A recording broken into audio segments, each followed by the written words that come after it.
Bonsoir à tous, très heureuse de vous retrouver. Au sommaire de Ça vous regarde ce soir, état d'urgence, stop ou encore. L'opposition ne décolère pas contre le projet de loi qui met pourtant fin à l'état d'urgence sanitaire le 10 juillet prochain. Alors pourquoi tant de mécontentement alors que les restrictions de liberté sont de moins en moins nombreuses? En témoigne la manifestation à Paris des soignants qui a été autorisée.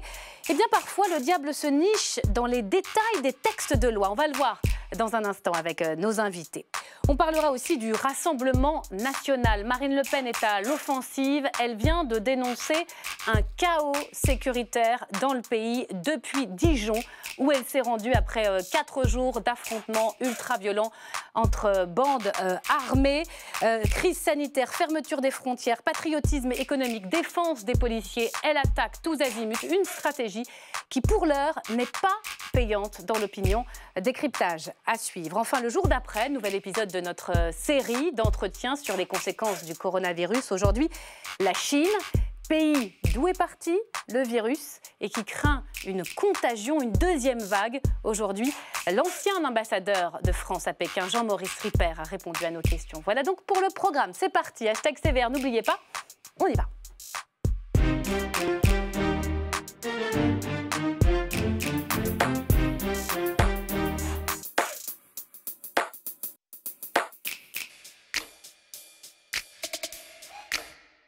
Et bienvenue à vous, chers téléspectateurs. Merci d'avoir choisi LCP. Regardez cette image des soignants en nombre qui manifestent à Paris. C'était aujourd'hui dans la capitale entre le ministère de la Santé et l'esplanade des Invalides. Défilé au démarrage dans le calme, en début de cortège. Et des personnels hospitaliers, vous le savez, qui réclament des revalorisations financières. Et puis défilé, vous le voyez, qui a dégénéré en fin de cortège à cause de casseurs qui n'avaient absolument rien à voir avec les soignants. Si je vous montre ces images, Marie-Christine Verdi-Joucla, bonsoir. Bonsoir. C'est parce qu'elles ont un lien avec le sujet qui nous préoccupe ce soir, l'état d'urgence sanitaire. Officiellement, les rassemblements, à l'heure où on se parle, de plus de 10 personnes ne sont pas autorisés parce que l'état d'urgence sanitaire, il est encore en vigueur jusqu'au 10 juillet prochain et pourtant, on le voit, c'est plus complexe. Le gouvernement les autorise. On a entendu le ministre de l'Intérieur. On va en parler. Vous dialoguez, je rappelle que vous êtes député La République En Marche du Tarn. Vous dialoguez ce soir avec Pascal Brindot. Bonsoir. Bonsoir. Merci d'être avec nous. Vous êtes député UDI du Loir-et-Cher et vous aurez bien aimé que cet état d'urgence sanitaire cesse immédiatement, un peu plus tôt. Et on verra pourquoi. État d'urgence sanitaire, si j'ai bien compris, il prend fin le 10 juillet prochain, à moins que Stéphane Blakowski, tout de suite.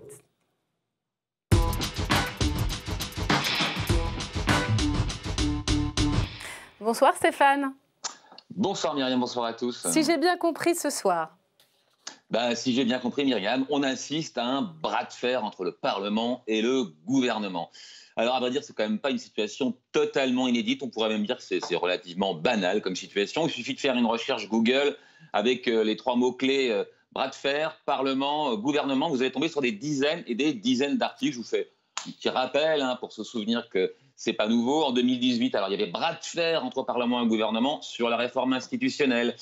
Au début de l'année, c'était bras de fer entre le Parlement et le gouvernement sur la réforme des retraites. Même encore très récemment, c'était bras de fer sur le déconfinement, sur le délai de vote laissé aux députés. Bref, entre gouvernement et Parlement, c'est le bras de fer permanent. Alors, quel est l'objet du nouveau bras de fer? Eh bien, vous l'avez dit, c'est la levée de l'état d'urgence sanitaire qui était prévu le 10 juillet. Et le problème, c'est qu'au lieu de supprimer purement et simplement cet état d'urgence sanitaire à cette date, le projet de loi du gouvernement qui sera voté demain prévoit en réalité de donner des pouvoirs d'exception au Premier ministre pendant encore 4 mois supplémentaires. C'est-à-dire que le Premier ministre, si l'épidémie redémarre, évidemment, uniquement si elle redémarre, pourrait interdire les déplacements, pourrait fermer certains endroits de rassemblement. Il ne pourrait pas interdire les manifs, mais ça serait quand même encadré avec des critères sanitaires. Donc, il y a quand même pas mal de députés de l'opposition qui sont assez furax, tout simplement, puisqu'il y a eu une commission mixte paritaire, c'est-à-dire sénateurs et députés qui s'étaient mis d'accord sur la date 10 juillet, pas plus tard pour l'état d'urgence sanitaire. Et finalement, sous couvert de lever de l'état d'urgence, on a plutôt l'impression qu'il est maintenu. C'est ce que va vous dire Pascal Brindot, mais il l'avait déjà dit en commission, donc on l'écoute. Un maintien en réalité de dispositions exceptionnelles, attentatoires de liberté collective et individuelle, permettant à l'exécutif de faire fi des droits du Parlement sur un certain nombre de sujets. Donc dans le fond, ce qui inquiète les députés, bon, j'imagine que ce n'est pas nécessairement l'idée qu'Édouard Philippe se transforme d'un seul coup en dictateur, c'est moins ça l'objet. En fait, ce qui les exaspère surtout, c'est que le gouvernement, une fois de plus, choisisse une solution où il pourra prendre des décisions sans tenir compte de l'avis du Parlement, puisque ce que prévoit le projet de loi qui est proposé demain, c'est que le gouvernement décide, on informe le Parlement, mais on s'en fiche de son avis. Donc voilà, un nouveau bras de fer entre le gouvernement et le Parlement est lancé. Donc d'un côté, le gouvernement veut agir vite, sans avoir à se justifier en permanence devant l'opposition. De l'autre, le Parlement veut faire son boulot, c'est-à-dire pouvoir amender, pouvoir contrôler l'action du gouvernement dans un souci, donc pas d'efficacité, mais de démocratie. Et donc, je vous dirais bien qu'il y a du suspense, mais qui va emporter ce nouveau bras de fer? Bon, sauf que dans la Ve République, il y a moyennement de suspense dans les querelles entre le gouvernement et le Parlement. C'est souvent le gouvernement qui l'emporte. C'est un film dont on connaît toujours la fin. Merci beaucoup Stéphane, vous restez avec nous pour ce débat en direct. Pascal Brindot, c'est la fin de l'état d'urgence, donc le 10 juillet, mais c'est la fin en trompe-l'œil, c'est ça ? Écoutez, contrairement à ce qui est le titre du projet de loi qui nous est présenté, celui-ci n'a pas vocation à mettre fin à l'état d'urgence, mais à prolonger des mesures dites exceptionnelles prises dans le cadre d'un état d'urgence. Enfin, je rappelle que l'état d'urgence créé par la loi de 1955, ça correspond à une situation du pays très particulière. Deuxième état d'urgence, ce sont les attentats de 2015. Et le troisième état d'urgence, l'état d'urgence sanitaire, a été créé effectivement dans le cadre du Covid-19. Elle est liberticide, cette loi? Les mots sont forts. Liberticide, franchement? Oui, parce que le Conseil d'État, d'ailleurs, dans sa décision de samedi dernier, mentionne que même dans le cadre de l'état d'urgence sanitaire, la liberté de manifester ne peut pas être totalement interdite dans notre pays. C'est une question d'équilibre entre les libertés individuelles, les libertés collectives, qui sont protégées par notre Constitution, qui fondent notre État de droit, qui fondent aussi quelque part la République, dont on dit aujourd'hui qu'elle est abîmée, et on voit des images depuis quelques jours qui montrent que cette République, elle est quelque part en danger. J'imagine qu'on en parlera, et ça nous ramène à ce sujet. Le gouvernement, les pouvoirs publics, l'État, pour qu'ils soient entendus, pour qu'ils soient crédibles, il faut que ces décisions soient équilibrées. Elles ne le sont pas dans ce projet. On entend vos craintes, mais vous avez vu qu'en Chine, on craint un regain de contagion, notamment à Pékin, il y a 100 cas. Alors évidemment, notre régime n'a rien à voir avec celui de Pékin, mais on se dit tout de même, si jamais il y avait cette deuxième vague, si jamais ce virus circulait à nouveau, on voit bien que c'est compliqué, l'incertitude demeure, ça n'est pas forcément saisonnier puisqu'il fait chaud là-bas. Est-ce qu'il ne faut pas des outils tout de même? Écoutez, lorsque la crise s'est déclenchée, le président de la République, le Premier ministre ont décidé de la fermeture des établissements recevant du public avant le vote de cette loi d'urgence. Je rappelle qu'elle date du 20 mars et qu'à cette date-là, les restaurants étaient déjà fermés. Et ces images alors, regardez-les, ces images-là, est-ce qu'elles vous font pas peur franchement? Imaginez des manifestations, évidemment la distance des 1 mètre n'est pas possible. Si le virus arrive, liberté de manifester, oui, mais s'il revient? Alors là, on est dans les images que je vois en ce moment, dans quelque chose d'autre que la liberté de manifester. Et ça me désole parce qu'en plus, on est sur une thématique des soignants qui veulent se faire entendre pour améliorer leurs conditions de travail et des bandes de casseurs qui viennent à dessein pour brouiller le message de ces manifestations et qui poursuivent des objectifs politiques très clairs. C'est-à-dire la remise en cause de l'autorité publique, la remise en cause des principes de l'ordre républicain, et ça n'est pas acceptable dans un État de droit et dans le pays qui est le nôtre. Mais c'est lié aussi justement, ces manifestations, si elles ont lieu à répétition, on sent bien que le pays bouillonne, qu'il y a un peu un effet cocotte-minute. Il y a le Conseil d'État, Marie-Christine Viardi-Joucla, qui vient de dire très clairement, on ne peut plus interdire les manifestations pour des raisons sanitaires. Et en même temps, on continue d'interdire les manifestations culturelles. Alors, et c'est là où, où est la logique? Les concerts en plein air. Où est la logique? Simplement, là, c'est le juge des référés du Conseil d'État qui a décidé justement parce que voilà, la liberté de manifester est trop importante en France, à condition que les distances soient appliquées, qu'il y ait le port de masque. On voit ce que ça a pu donner cet après-midi. À côté de cela, le gouvernement est en responsabilité. Le virus, je crois qu'on l'oublie, continue à circuler, même s'il est moins actif et qu'il est pour l'instant latent. Il y a quand même des dernières études de médecins et de scientifiques qui parlent d'une possibilité à l'automne d'une deuxième vague plus cruelle. Donc, quand on est en responsabilité, tout ce qu'on peut maîtriser, on essaye de le maîtriser. Au-delà du Conseil d'État, il y a Christophe Castaner qui le dit clairement. Je crois que l'émotion mondiale, et ça c'était après, évidemment, l'assassinat de George Floyd aux États-Unis, mais il dit ça, il pourrait le redire avec la question des soignants. L'émotion mondiale est une émotion saine sur ce sujet et dépasse au fond les règles juridiques qui s'appliquent. Mais vous comprenez que pour ceux qui nous regardent, ça soit complètement incompréhensible. Oui, c'est pour ça que moi je ne suis pas d'accord, parce qu'on n'est pas sur le même registre. Et aujourd'hui, si vous voulez, moi ce que je considère, c'est qu'on est par rapport aux soignants, et je comprends très bien leur envie, leurs besoins, leurs réclamations qu'on connaît depuis longtemps, leur colère. Il faut expliquer que cette manifestation des soignants, elle a été déposée en préfecture et elle a été autorisée. C'est la première manifestation autorisée dans le pays. Voilà, qu'on l'a autorisée avec les conseils qu'on pouvait donner, enfin qu'il fallait préconiser, mais on est en plein Ségur de la santé. On revient toujours à ce qu'il y avait avant la crise. Et malheureusement, la crise n'a rien changé de ce côté-là.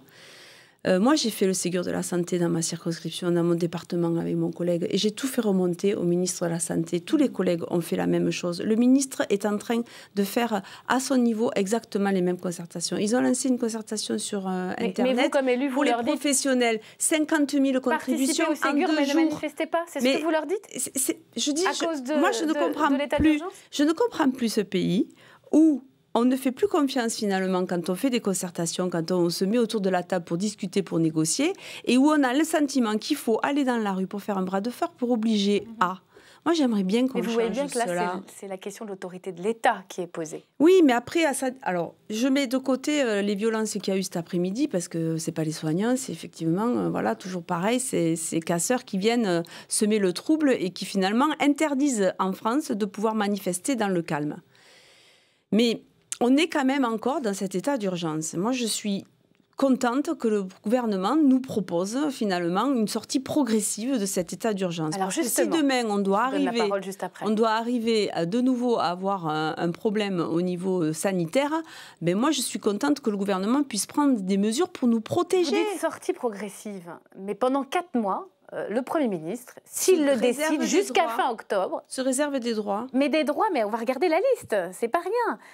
Les restrictions, elles portent sur les déplacements de personnes, les rassemblements sur la voie publique, dont on voit qu'avec les manifestations, aujourd'hui, on n'est plus dans la logique. Les transports et les établissements recevant du public. On peut même se dire que c'est les écoles, mais c'est en fait, il peut reconfiner le pays avec ça, oui ou non? Non, il ne peut pas reconfiner le pays totalement. Ça, c'est pas prévu dans la loi, mais par contre, il peut effectivement appliquer une ou plusieurs des mesures. Mais attendez, je crois qu'on oublie vraiment qu'on sort d'une crise sanitaire où on a eu combien de morts? Combien de personnes ont perdu leurs proches? Vous comprenez? Donc, je crois que moi, ce que je veux, c'est un État qui me protège. Et on sait la lourdeur quand même aussi, malgré tout, du Parlement dans le choix des décisions, etc. Est-ce que c'est vraiment gênant d'autoriser le gouvernement aujourd'hui? Oui, mais est-ce que c'est vraiment gênant aujourd'hui d'autoriser le gouvernement de prendre des dispositions qui sont clairement écrites, qui sont censées nous protéger si effectivement le virus redevient de plus actif? Vous allez répondre, Pascal Brindot, mais de liberticide, parce que d'habitude, c'est vos collègues de socialistes qui parlent de liberticide, mais quand même, on n'est pas dans du liberticide. Eh bien, écoutez, c'est peut-être assez symbolique, du coup, de savoir que sur les bancs de gauche, sur les bancs de droite, sur les bancs du centre, il y a des gens qui sont attachés à défendre les libertés individuelles, les libertés collectives. Mais ça n'est pas, madame, au prix de la santé.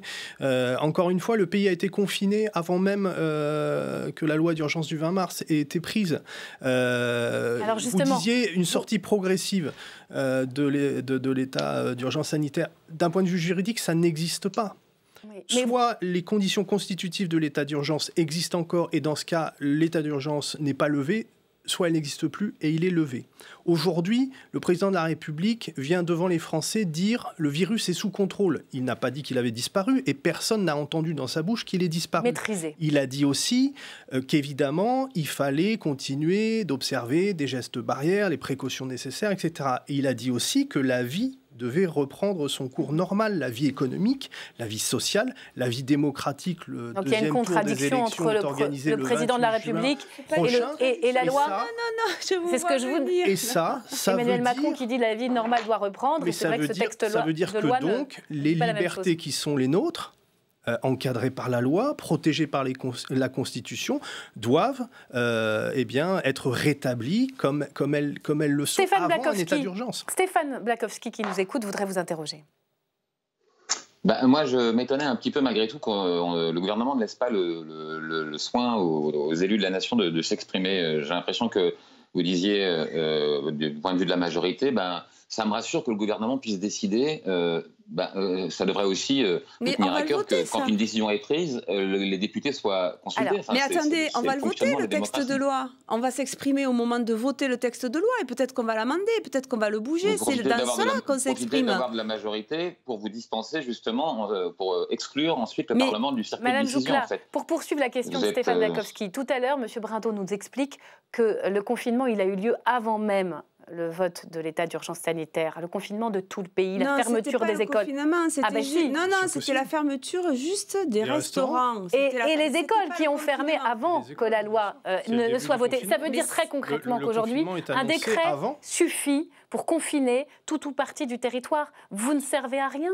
Finalement, à quoi sert l'état d'urgence sanitaire si le gouvernement peut confiner par un simple décret? Moi, je ne suis pas sûre que tout ce qu'on va laisser dans ce projet de loi puisse se régler par décret et s'il ne faut pas que ce soit inscrit au niveau législatif. Moi, je ne suis pas du tout certaine que tout soit sous forme de décret. Parce que si effectivement il suffit d'un décret pour tout, je vous rejoins. À quoi ça sert effectivement de ces restrictions? Mais c'est là qu'il y a beaucoup de questions. Le débat n'est pas entre le pouvoir réglementaire et le pouvoir législatif. Après, on va s'exprimer. Le débat, il est dans le fait d'inscrire dans le droit commun des mesures exceptionnelles qui sont des mesures de restriction des libertés. Vous ne pouvez pas contester le fait que c'est des mesures de restriction des libertés.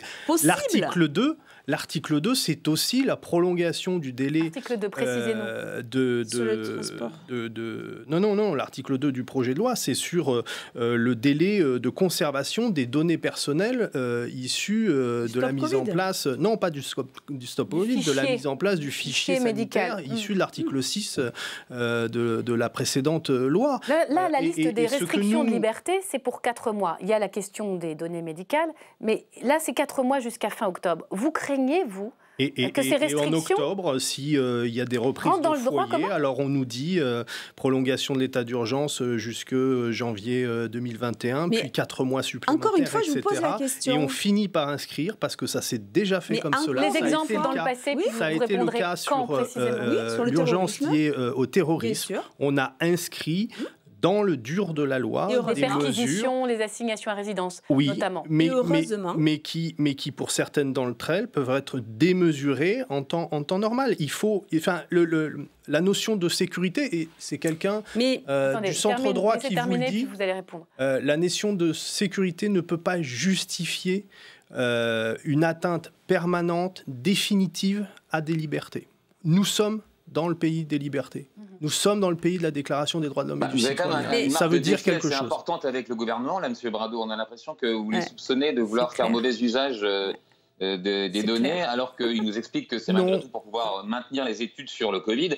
Si à chaque fois qu'on interprète chaque décision du gouvernement comme une volonté presque quasi complotiste, si on vous écoute, d'utiliser ces données pour je ne sais quoi d'ailleurs, on ne peut pas imaginer qu'ils veulent juste poursuivre les études sur le virus. Ça ne paraît pas non plus...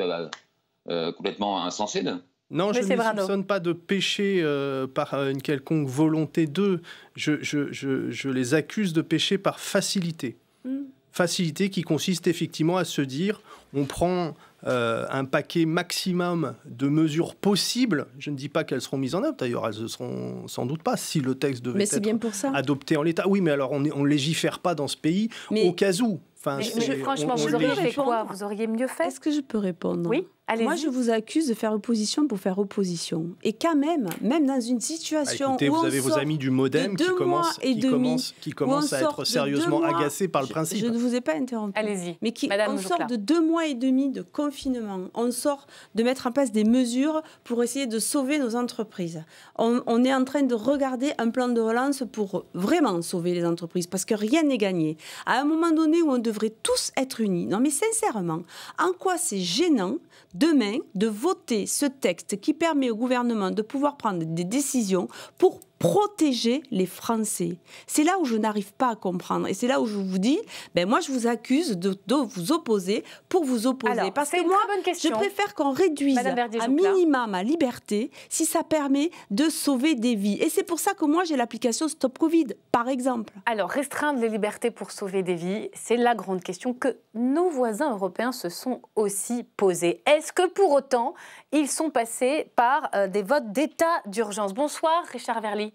Vous êtes le correspondant parisien du quotidien suisse Le Temps et notre chroniqueur fidèle du mardi. Dites-nous un peu comment les autres pays de l'Union qui ont dû se poser les mêmes questions y ont répondu. Est-ce qu'ils ont recouru à des lois d'exception comme l'état d'urgence ? Eh bien, tout à fait. Il y a en fait en Europe 2 écoles. Il y a l'école de l'état d'urgence à la française, avec en plus la surveillance policière, les attestations. Le meilleur exemple, il remonte au 31 janvier. On l'a oublié. Vous savez, on a beaucoup accusé l'Italie de laxisme. Eh bien, en fait, c'est dès le 31 janvier que les Italiens ont activé l'état d'urgence. Après, ça a mis du temps pour que les décrets entrent en œuvre. Il a fallu attendre le 4 mars pour que cet état d'urgence sanitaire soit proclamé en Italie. Alors, quels sont les autres pays qui, sur le mode français, ont choisi l'état d'urgence, je dirais le kit complet? Eh bien, il y a l'Espagne. L'Espagne, c'est le 14 mars. Il y a surtout des pays anciens communistes. Il y a la Lettonie, il y a l'Estonie, il y a la Roumanie et il y a bien sûr la Hongrie. Vous savez que là, Viktor Orban s'est même fait attribuer des pouvoirs d'exception qui lui permettait de légiférer quasiment sur tous les domaines par décret. Et il y a une autre école en Europe, et c'est très intéressant. Cette autre école, elle est quand même constituée de la majorité de nos voisins. Alors on peut citer la Belgique, on peut citer la Suisse, l'Allemagne, l'Autriche. Ces pays n'ont pas voulu un état d'urgence généralisé. Ils ont délégué au pouvoir exécutif un certain nombre de prérogatives supplémentaires. Ça s'est fait en gros entre le 15 et le 25 mars, mais il n'y a pas eu de chèque en blanc signé au pouvoir exécutif. Et ça, c'est très important parce qu'on en voit aujourd'hui les conséquences et on le retrouve dans le débat qu'on vient d'entendre. Parce que dans les pays qui ont eu un état d'urgence le plus complet, à la française, qu'est-ce qu'il y a aujourd'hui? Il y a des commissions d'enquête parlementaires, ce qui témoigne quand même d'une vraie frustration sur la manière dont la crise a été gérée. C'est vrai en Italie, c'est vrai en Espagne. Dans les autres pays, qu'est-ce qu'il y a eu? Des task force dans lesquels siégeaient des élus pendant toute la crise du Covid. Au fond, ces pays qui n'ont pas recouru à l'état d'urgence à la française ont peut-être mieux réussi à faire rimer l'unité avec l'efficacité. Merci beaucoup Richard pour votre éclairage. Ça fait réfléchir tout de même, Madame Verdy-Jouclas. Oui, ça fait réfléchir, mais pour autant, je suis persuadée qu'en France, on aurait quand même eu des enquêtes parlementaires. Ah oui? Oui, vraiment. Parce que l'enquête parlementaire, nous, on ne la craint pas, parce que je crois qu'on doit tous savoir exactement ce qui s'est passé pour pouvoir mettre en avant les forces, mettre en avant les faiblesses. On va en parler dans un instant. Ça, c'est clair. Mais pourquoi? C'est quoi? C'est l'histoire du pays? C'est les institutions? C'est la Ve République?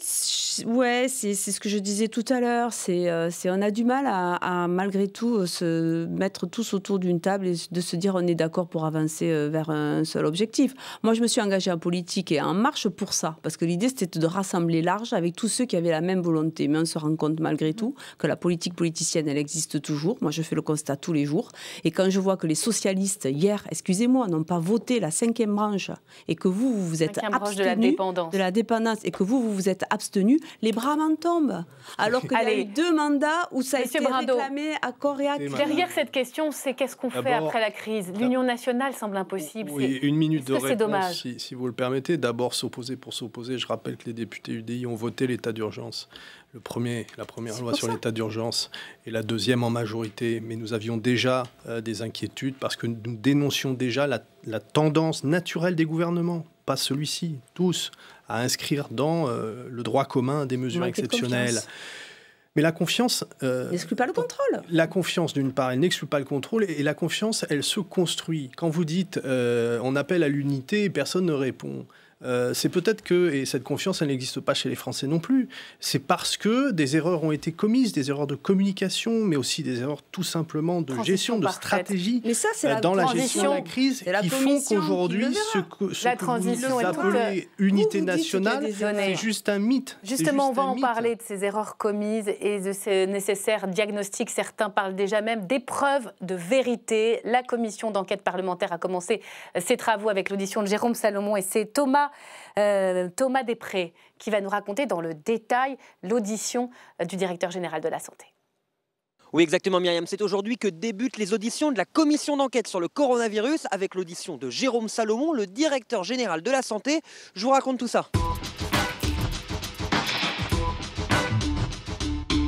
Alors cette mission d'information va se doter pour 6 mois donc des pouvoirs d'une commission d'enquête avec l'objectif d'investiguer sur des points très précis. La question des tests, la gestion de l'épidémie dans les EHPAD, les frontières, la question des grands rassemblements sportifs, mais surtout la gestion en termes de masques. 40 députés la composent avec un seul objectif, faire toute la lumière sur l'épidémie. On ne pourra pas se satisfaire d'un exercice d'autosatisfaction où tout va bien dans le meilleur des mondes, à l'image du discours présidentiel de dimanche soir. Si on veut éviter que cette crise ne recommence avec les mêmes difficultés pour la France, il faut faire la transparence, la vérité et avoir tous les éléments de précision. On a un devoir d'explication, de transparence, de comprendre ce qui a dysfonctionné, d'y apporter les remèdes et d'établir aussi des responsabilités politiques. Quand on regarde ce qui s'est passé en France comparé à ce qui s'est passé ailleurs en Europe, je crois qu'on peut être collectivement fier de la gestion de la crise par le gouvernement, mais ça n'exonère pas la nécessité d'aller regarder ce qui a moins bien fonctionné pour l'améliorer pour le futur. Il faut vraiment que cette crise, nous en tirions réellement tous les enseignements pour que notre démocratie sorte davantage renforcée et surtout pour en éviter d'autres, peut-être également d'autres ampleurs. Bonsoir Thomas. Thomas Després, cette commission d'enquête est donc toujours en cours avec la première audition de Jérôme Salomon. Dites-nous tout. Eh bien voilà, exactement, Jérôme Salomon, le directeur général de la santé, c'est le premier que les députés ont voulu interroger. Vous savez, Jérôme Salomon, on était habitué à le voir tous les soirs à la télévision égrener le nombre de victimes du Covid-19. Et là, il a juré aujourd'hui de dire rien que la vérité, toute la vérité, notamment sur la question des masques, où il est beaucoup interrogé par les députés, notamment par le président du groupe Les Républicains, Damien Abad. Pourquoi avons-nous manqué de masques au début? Écoutez. Monsieur le directeur général, le 4 mars dernier, vous déclariez sur BFM: les masques n'ont aucun intérêt pour le grand public. Est-ce qu'aujourd'hui, vous regrettez vos propos? Comme disait Voltaire, et il a été repris souvent depuis, avant de savoir, on ne sait pas. Nous avons toujours suivi les recommandations internationales. L'Organisation mondiale de la santé a beaucoup hésité, et vous avez noté qu'elle recommande désormais le port du masque dans certaines circonstances depuis le 5 juin. Et lorsque le grand public a voulu des masques, nous avons produit des masques, vous le savez, adaptés grâce aux compétences de nos industriels et de nos artisans en France. Alors depuis 17h15, le début de cette audition, les députés ont beaucoup interrogé Jérôme Salomon, qui n'a pas toujours répondu avec précision, l'occasion d'une petite mise au point de Brigitte Bourguignon, la présidente de cette commission d'enquête, sur la question du stock des masques. Écoutez. Je me permets juste de rappeler un peu le contexte de cette commission d'enquête qui demande évidemment des réponses précises à des questions précises. Voilà Myriam, à l'heure où on se parle, l'audition de Jérôme Salomon est toujours en cours. Vous pouvez d'ailleurs la suivre dès la fin de CVR sur les réseaux sociaux d'LCP. Et puis demain, les députés écouteront et auditionneront la présidente de Santé publique France et son prédécesseur qui seront interrogés donc. Mais ça, on aura l'occasion d'en reparler dans ma journée à l'Assemblée. Merci beaucoup Thomas. Pascal Brindaud. Cette commission d'enquête, elle doit faire la lumière. Vous pensez qu'elle peut faire un diagnostic véritablement, utile au pays, ou elle est déjà politique? Toutes les commissions d'enquête sont politiques au sens où le Parlement est là pour contrôler l'action du gouvernement. C'est une des deux fonctions essentielles des députés de la nation. Donc oui, elle est là pour effectivement faire la lumière sur ce qu'a été la gestion de la crise sanitaire, dans ce qu'elle a réussi Et puis dans les échecs qui ont été les nôtres en France. Pas de récupération à l'approche des élections. Et notamment dans la gestion des masques. Parce qu'on on le voit, on le sait maintenant. Dire qu'on ne savait pas, peut-être. Mais enfin, nous avons des exemples internationaux de pays qui ont connu la crise sanitaire ou qui ont des habitudes de gestion des crises sanitaires, notamment des coronavirus, par le port du masque en matière de prévention et qui ont quand même des effets. Donc on ne pouvait pas dire qu'on ne savait pas. Madame Verdier-Joucla, là-dessus, si, parce que il y a 80 plaintes. Hein. Si vous n'êtes pas à la hauteur de ce rendez-vous avec les Français, parce qu'ils vous regardez les auditions, vous risquez de creuser encore plus les fractures et la défiance. On risque rien au sens où tout ce qu'on a fait, on l'a fait de bonne foi. Je suis désolée, mais moi, ça commence à m'agacer de penser qu'on a manipulé, qu'on a triché, qu'on a menti. Non, non et non. Vous prenez les déclarations parce que quand vous parlez, du gouvernement quand qui vous parlez dit les du masques, ça ne sert à rien. quand vous parlez du coronavirus, vous parlez des coronavirus, vous n'avez aucun coronavirus qui a fait les dégâts que celui-là a fait partout dans le monde en même temps. Vous n'avez aucun coronavirus qui a commencé par attaquer la Chine, là où on avait tous les outils de production. Et pourquoi on avait tous les outils de production de masques et de matériel et de médicaments là-bas? C'est là où commence la mission d'enquête et c'est là où il faut se poser la question. Mais sincèrement, moi, je suis d'accord de toute façon pour que cette mission d'enquête puisse faire la lumière sur ce qui a fonctionné et ce qui n'a pas fonctionné pour le futur et pour demain. Mais vous ne pouvez pas m'empêcher de croire que pour certains, ça va au-delà de cela et que c'est bien politique au sens où tout ce qui peut... ne serait-ce que le président. Parce que tout ce qui peut, mais pas que lui, parce que tout ce qui peut nuire au gouvernement, il y en a quand même qui en ont fait un parti personnel de faire en sorte que tout ce qui peut nuire au gouvernement soit mis en avant. Donc là, il y a une très belle tribune. Mais dans la mesure où on n'a rien à cacher et dans la mesure où on assumera les erreurs qu'il y aura eu, si erreurs il y a eu. Parce que pour l'instant, moi, ce que je vois, c'est un exécutif. Erreur, Madame Verdier-Joucla. J'ai pas dit ça, mais parce que même le gouvernement et le président les reconnaît. Hein, des ratés. Il a même utilisé l'expression. Si erreur il y a, parce qu'aujourd'hui on a tendance à condamner quand même avant d'avoir le résultat. Mais ce que je vois moi, c'est qu'à chaque fois on a pu faire face en responsabilité et des fois prendre des décisions qui n'étaient pas faciles à prendre. Très bien, merci à vous, merci infiniment d'être venu sur le plateau d'LCP. Les Français suivront d'ailleurs sur LCP ces auditions de la commission d'enquête sur la crise sanitaire. On va parler à présent de la stratégie du Rassemblement national. Marine Le Pen, à l'offensive, était à Dijon cet après-midi après les scènes surréalistes d'affrontements entre bandes armées pendant 4 jours. Et vous allez le voir, elle tape fort, elle tape très fort, vous allez l'entendre. Cela fait des semaines d'ailleurs qu'elle occupe le terrain. Celui de la première opposante à Emmanuel Macron dans la crise sanitaire, celui de la première supportrice aussi des forces de l'ordre. Alors nation, insécurité, souveraineté, les thèmes de l'actualité devraient la porter. Est-ce le cas? Élément de réponse avec Rahabika. On ne sait plus si l'on est au Far West ou à Bagdad, dans Orange Mécanique ou dans Mad Max. Je n'ai pas à m'excuser pour la mort d'un délinquant, Adama Traoré. Depuis des semaines, le Rassemblement national est sur tous les fronts. L'actualité a mis Marine Le Pen et ses lieutenants sur le devant de la scène. Dernier épisode en date, ici à Dijon. Marine Le Pen est la première figure de l'opposition à se déplacer sur le terrain. Depuis vendredi soir, Dijon est le théâtre de violents affrontements entre la communauté tchétchène et les habitants du quartier populaire des Grésilles. La France, qui croyait tranquillement revenir à la vie après une période d'enfermement imposé, s'est réveillée dans les vociférations de haine indigéniste, cette haine raciale sous couvert d'antiracisme et cette haine communautariste anti-française, le tout s'accompagnant de violences urbaines. Une situation qui illustre la thèse défendue déjà la semaine dernière à propos de la manifestation interdite, mais finalement autorisée sur les violences policières. Et je pense que ce que nous avons vécu depuis 3 jours est la révélation de l'abandon par le gouvernement du respect de l'état de droit. Dijon, manifestation pro-Traoré, flics en colère, autant de sujets qui devraient ouvrir un boulevard à Marine Le Pen.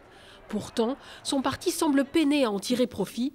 Question de temps pour ce député RN. En réalité, ce qui se passe aujourd'hui valide plutôt le discours du Rassemblement national et l'analyse que nous avons fait depuis longtemps. Malheureusement, je devrais dire. Oui, mais je crois que le temps n'est pas arrivé à la lecture politique de ces événements. D'ailleurs, ces événements ne sont pas finis. Aujourd'hui, la crise économique qui commence, la crise de société, la crise politique, la crise de l'état de droit mobilisent l'attention des Français. Et ce n'est pas aujourd'hui que les Français distribuent les bons et les mauvais points. En attendant, le parti croule sous les dettes, même s'il a échappé au pire. Le Rassemblement national vient d'être condamné à verser près de 20 000 € d'amende pour recel d'abus de biens sociaux dans le financement des élections législatives de 2012. Une petite victoire pour le parti. L'État lui réclamait 11,6 millions d'euros.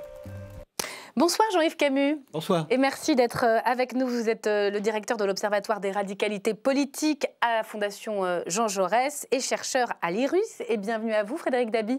Bonsoir. Ravi de vous accueillir sur ce plateau. Vous êtes le directeur général adjoint de l'Institut IFOP. On va essayer de comprendre, au fond, un paradoxe des partis extrémistes et du Rassemblement national. Tout la porte.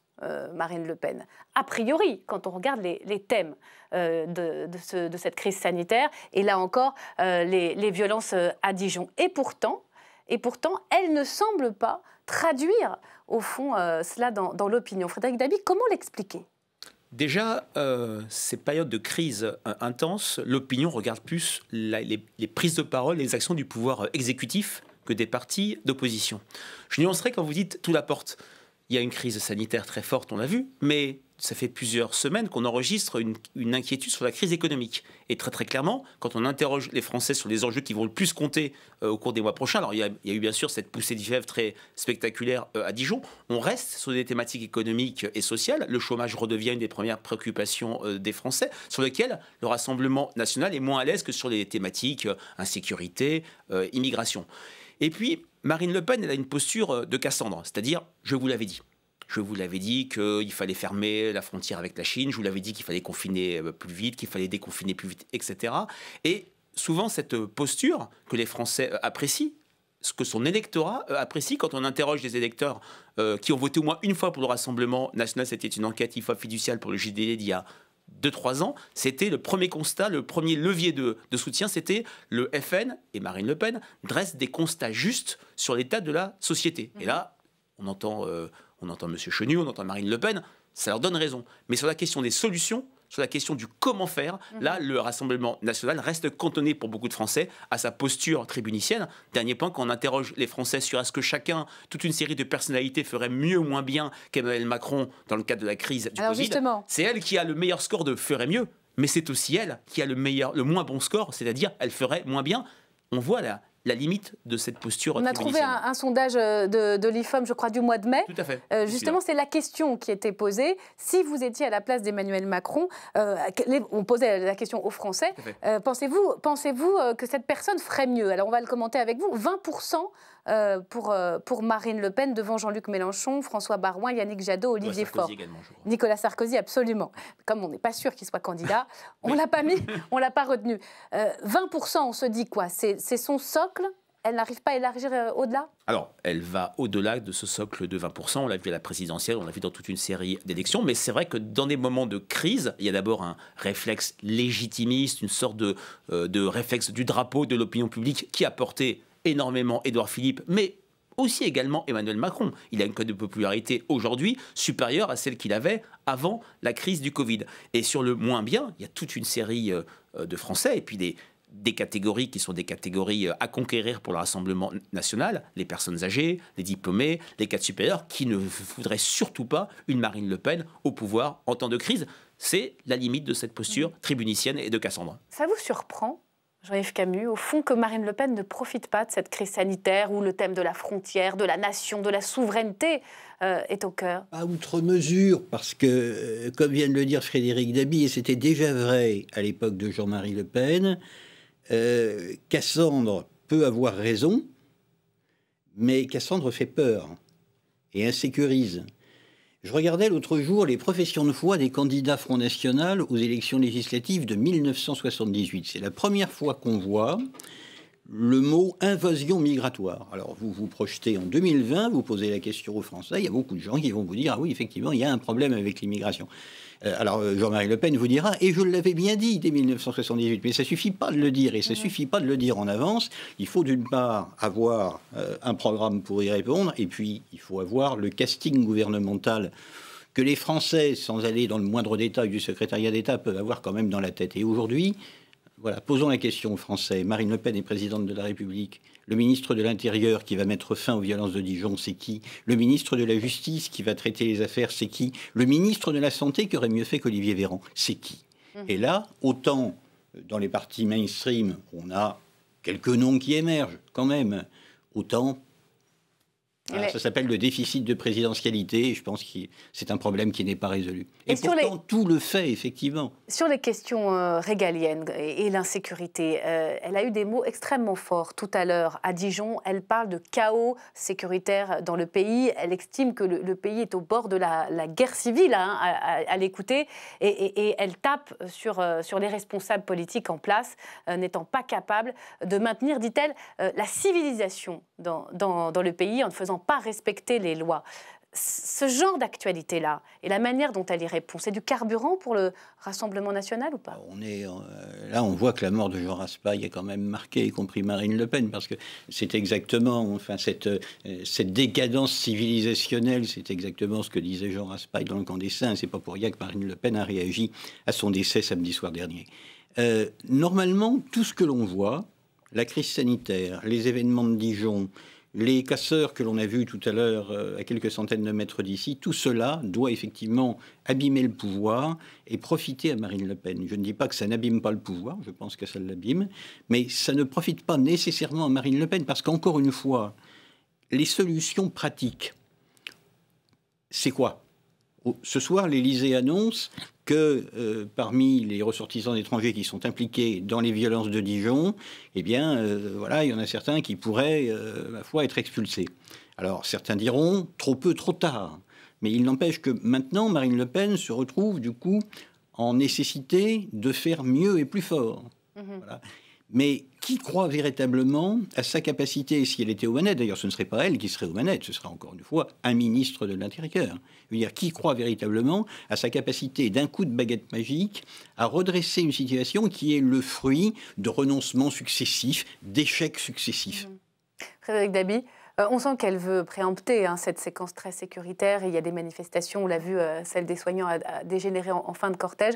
Ça peut mieux marcher, si j'ose dire, que sur les questions sanitaires? Ah, clairement oui, puisque c'est vrai que quand on interroge les Français qui ont déjà voté ou qui seraient prêts à voter pour le Rassemblement national, le diptyque immigration, insécurité, je peux même rajouter islam, identité, constitue un levier de vote majeur. C'est ce diptyque ou ce quadriptyque qui peut également favoriser la porosité entre l'électorat de droite et l'électorat du Rassemblement national, qui sur ces sujets, autant sur les questions économiques, il y a des vraies frontières, des points de vue très différents, autant sur ces sujets-là, on est sur des électorats qui peuvent être en fusion. C'était très fortement le cas.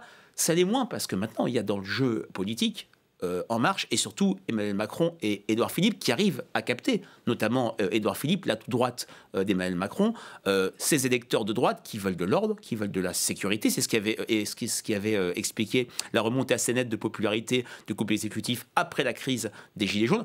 Là où Marine Le Pen a quand même un coup à jouer, c'est qu'il y a une sorte d'enchaînement, de feuilletonisation d'événements et des choses extrêmement spectaculaires. Dans les intentions de vote, elle augmente. Si la présidentielle avait lieu demain, elle arrive à des scores il faut n'a pas réalisé d'enquête au-dessus depuis octobre dernier, mais très clairement, elle est en situation d'arriver au second tour car elle a son socle et c'est clair qu'elle ferait, mais avec bien sûr beaucoup de prudence, et 2017 est un bon warning sur, c'est-à-dire personne n'avait vu Emmanuel Macron 2-3 ans avant, elle ferait nettement mieux que son score de second tour de mai 2017. Mais c'est ça aussi une des conséquences, au-delà de Marine Le Pen, de la fin de la bipolarisation gauche-droite et de ce monde politique éclaté, éparpillé. Emmanuel Macron est un président certes structurellement impopulaire, mais aujourd'hui on peine à voir un réceptacle au mécontentement, un réceptacle partisan. Quand on interroge dans le baromètre IFOP fiducial pour Paris Match, le parti qui incarne le mieux l'opposition, c'est clairement le Rassemblement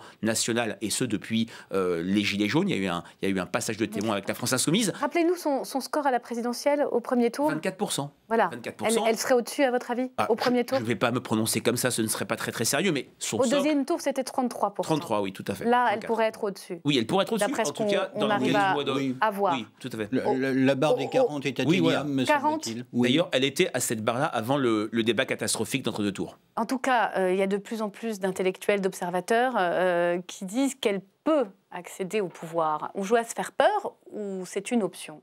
Je reste sceptique. Je préfère Dans que la l'hypothèse soit République. examinée et démentie au soir du second tour que de l'avoir rejetée aux oubliettes et arriver au second tour.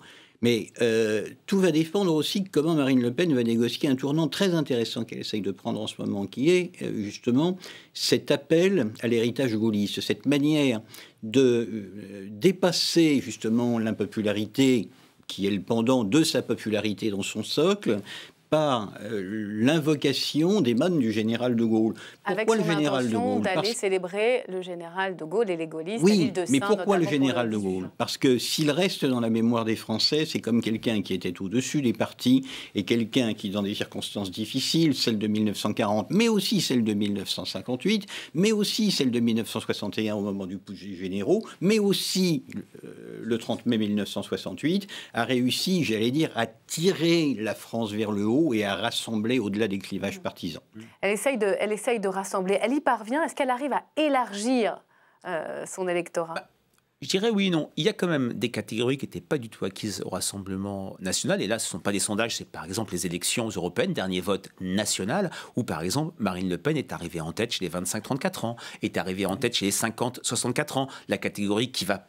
Des catégories qui en plus vont souffrir très fortement, les 25-34 ans, la génération de l'insertion, les 50-64 ans, ceux qui sont tendanciellement mis dehors des entreprises, des conséquences de la crise économique. Il reste des digues, dont je parlais tout à l'heure, les personnes les plus âgées, les cadres supérieurs et les professions libérales, les diplômés, mais invoquer le général de Gaulle se placer au-dessus des partis, c'est une stratégie que même Jean-Marie Le Pen avait essayé d'échafauder au soir du premier tour. Je suis socialement de gauche, nationalement de droite et au-dessus des partis. Bon, ça n'a jamais embrayé.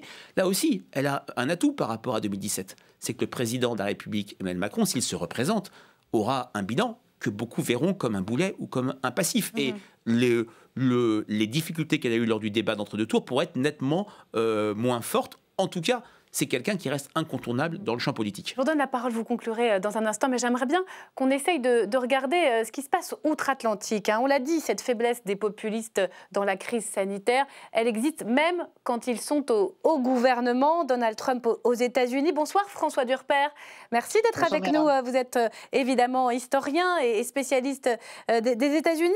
À qui profitent les manifestations antiracistes massives en ce moment dans toutes les villes des États-Unis? Ouais. Alors Myriam, vous savez qu'il est plus facile d'être candidate populiste de l'ordre que d'être président populiste de l'ordre. Parce que lorsque vous êtes président, vous êtes comptable de ce qui se passe dans la rue. Qu'est-ce qui se passe dans la rue américaine aujourd'hui? Vous avez d'un côté les Black Lives Matter, la vie des Noirs compte, et puis de l'autre les Blue Lives Matter, l'uniforme bleu des policiers américains. Et Donald Trump, donc, il doit prendre des décisions. Il en a pris une aujourd'hui. Aujourd'hui, c'était un décret dit police friendly, très très favorable à la police, qui rappelle le besoin de moyens pour être un président de la loi et de l'ordre, mais quand même en créant un fichier national. Tous les policiers qui auront quelque chose à se reprocher ne pourront pas se recycler dans un autre département de police. Vous savez qu'il y a beaucoup de police aux États-Unis. Et puis de l'autre côté, vous avez Joe Biden. Alors Joe Biden, lui, il se présente plus comme un leader rassurant face à cette insécurité ressentie par beaucoup d'Américains. Et puis, vous savez, on l'appelle un peu le seul Américain qui a bénéficié de la crise sanitaire et aujourd'hui de la crise sociale et sécuritaire, puisqu'il est à +8 par rapport à Donald Trump. C'est même Fox News le met à +9 par rapport à Donald Trump. Alors, le point commun dans votre débat avec la France, c'est que peut-être que l'élection ne se jouera pas du tout sur les questions d'ordre et de sécurité, mais sur la fameuse question économique. Et aujourd'hui, c'était les bons chiffres de l'économie américaine, plus 17,7% vente au détail. C'est un chiffre très très bon qui fera plaisir au président américain, qui lui donne peut-être des chances de rattraper son retard. Mais vous avez le choix entre la force virile face à l'insécurité du côté de Donald Trump et la force apaisée du côté de Joe Biden. Merci beaucoup François. Le mot de la fin, Jean-Yves Camus, si ça se joue sur l'économie, c'est pas bon pour Marine Le Pen? Si ça se joue sur l'économie, c'est incontestablement pas bon pour Marine Le Pen, puisque c'est là que la porosité des électorats avec la droite dite classique est la plus faible. Très clairement, les solutions étatistes du Rassemblement national ne plaisent pas aux libéraux classiques. Et très clairement, la sortie de l'Union européenne et l'abandon de l'euro restent éminemment anxiogènes, y compris chez une partie des électeurs du Rassemblement national qui n'ont pas connu autre chose que la monnaie commune. Merci beaucoup. Merci à tous les deux d'être venus sur le plateau d'LCP. On ne se quitte pas sans notre nouvel épisode du jour d'après, collection d'entretiens sur les conséquences du coronavirus. La Chine, ce soir, avec l'ancien ambassadeur de France à Pékin, Jean-Maurice Ripper, revient sur ce pays d'où est parti le Covid-19 et qui s'interroge d'ailleurs aujourd'hui sur un possible regain de la contagion. Regardez.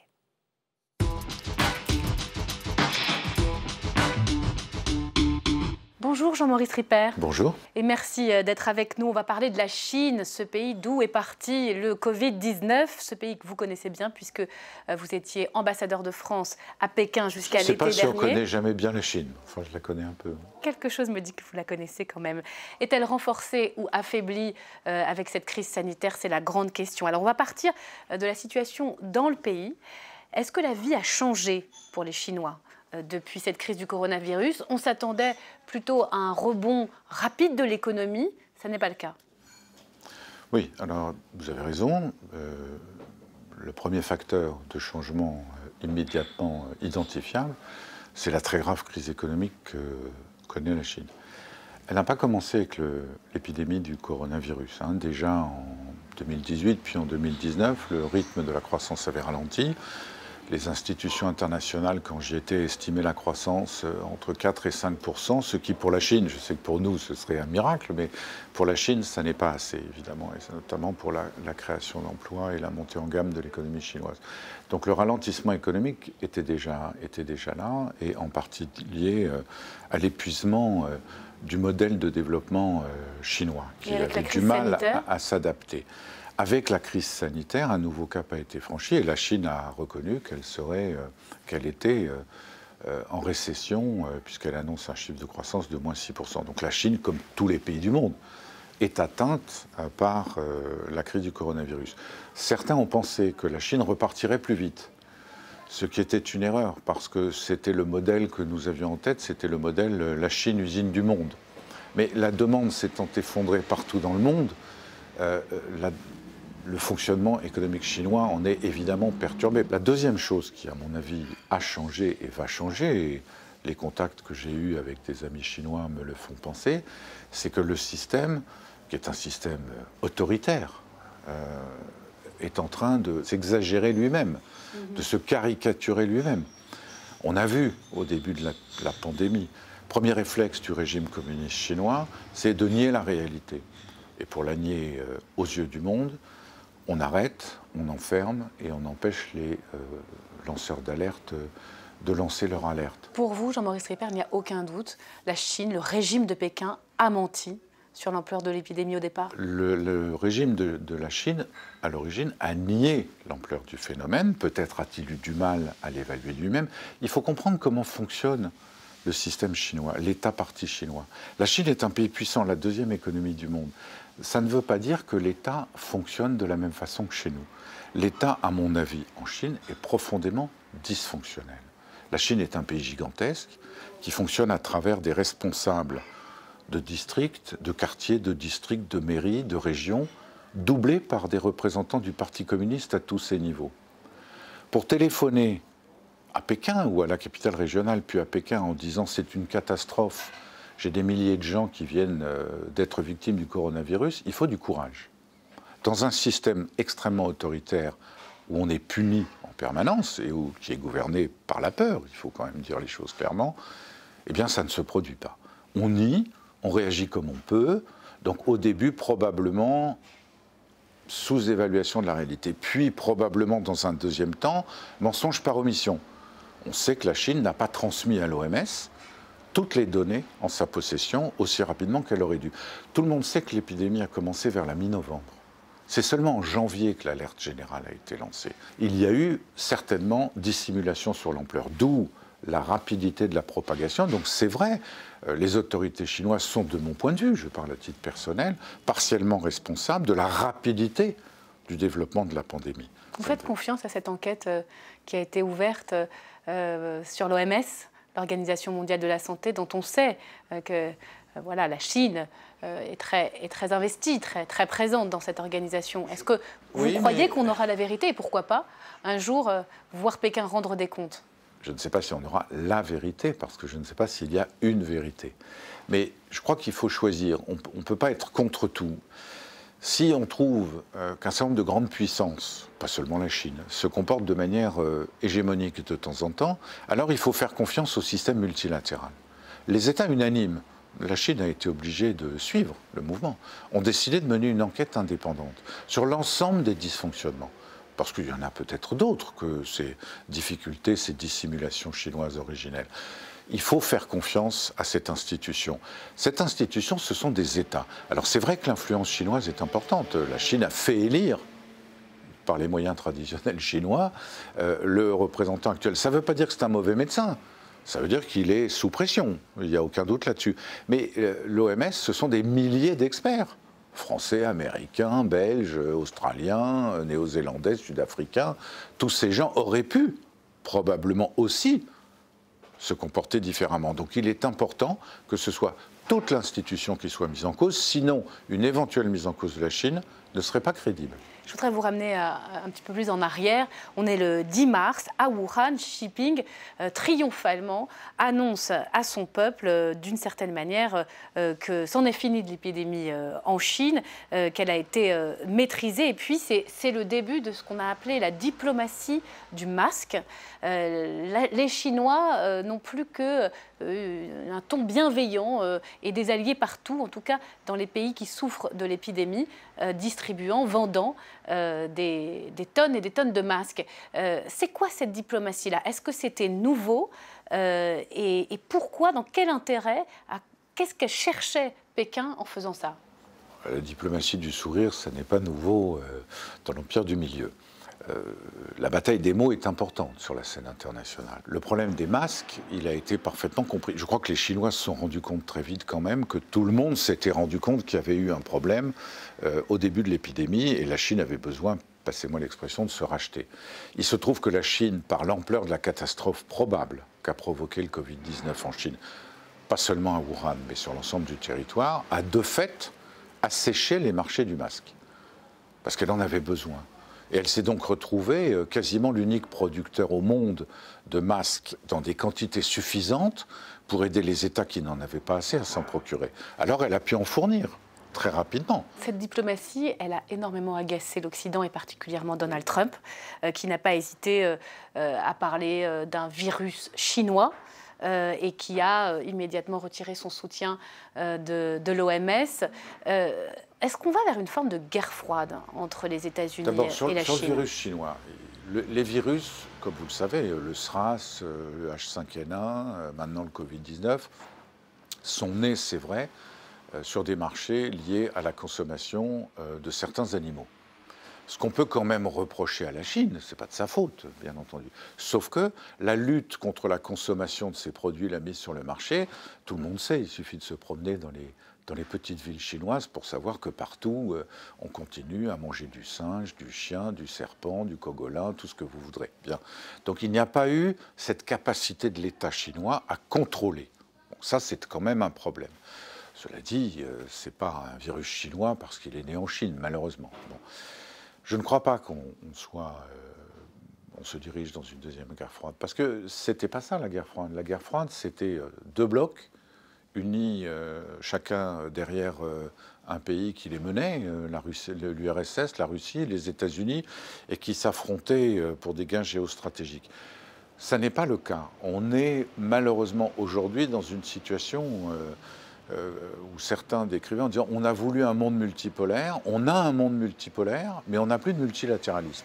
C'est-à-dire qu'on n'a pas de moyens de régulation de ce monde multipolaire. Et l'Europe? Eh bien, l'Europe face à la Chine change de ton également. Oui, mais l'Europe... On rentre dans une ère de tension très forte entre la Chine et les États-Unis. Oh, il y en a eu d'autres. Et l'Europe, d'une certaine manière, ne veut plus jouer les naïfs vis-à-vis de Pékin. Oui, je dirais qu'il est temps. Moi, j'ai aussi travaillé pour l'Union européenne. J'ai été ambassadeur de l'Union européenne. Je crois qu'on a trop longtemps sous-estimé la puissance que représentait l'Europe. L'Europe est une puissance, non militaire, mais c'est une puissance.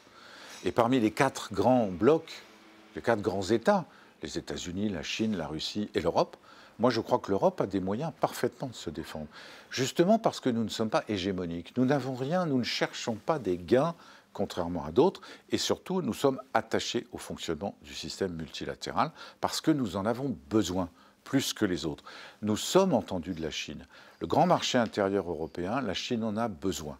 Alors il faut, entre guillemets, négocier l'accès des Chinois pour dire aux Chinois, on n'est pas américain, on ne pratique pas la menace, on ne pratique pas les mesures de rétorsion, mais ça ne veut pas dire en effet que nous sommes naïfs. La diplomatie du paillasson, ça ne marche pas avec des grandes puissances. Merci beaucoup, Jean-Maurice Ripert, d'avoir répondu à nos questions. Merci à vous.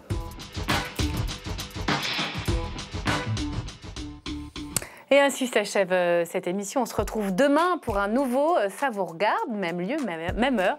D'ici là, très belle soirée sur LCP, soirée documentaire avec Jean-Pierre Gracien.